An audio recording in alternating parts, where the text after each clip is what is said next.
Это именно та базовая станция одного из сотовых операторов, расположенная в микрорайоне Тунгуч, работу которой некоторые пользователи соцсетей просили остановить, ссылаясь на то, что якобы это и есть та самая технология 5G, вокруг которой ходят целые мифы.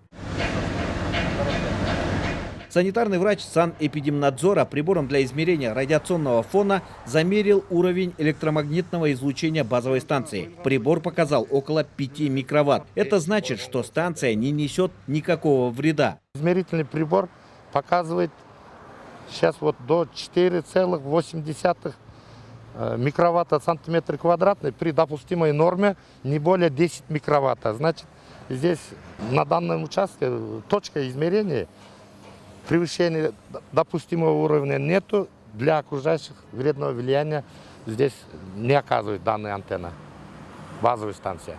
Нужно отметить, что от базовых станций действительно исходит излучение, как, собственно, и от других приборов, тех же микроволновых печей и Wi-Fi роутеров.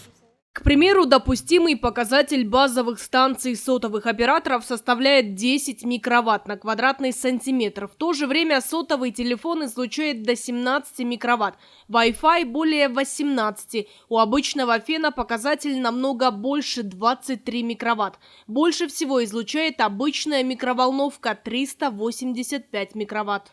Итак, базовая станция в Тунгуче, как и другие станции по всей республике, работают по технологии 2, 3 и 4G. Специалисты еще раз заверяют, что в Кыргызстане на сегодня технологии 5G нет, поскольку для ее внедрения необходимо разрешение Госкомсвязи. Стало быть, операторы связи не могут по закону внедрить 5G без ведома госструктур. Порядок включения 5G такой. Сначала мы должны получить лицензию, частоты.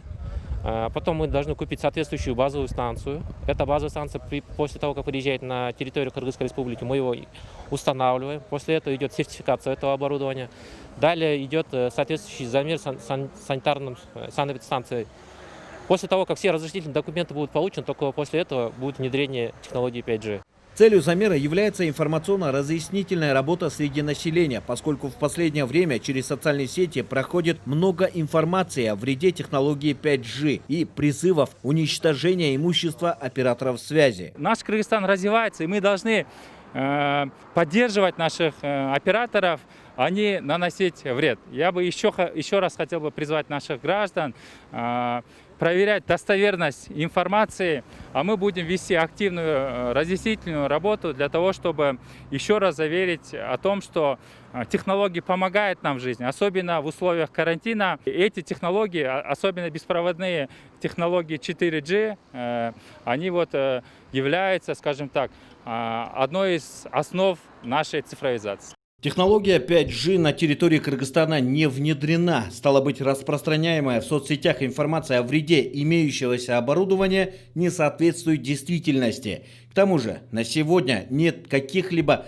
подтвержденных лабораторных исследований о вреде здоровью от нашумевшей технологии 5G. Улан Касенов, Азамат Кадыртоктоев, Алато 24.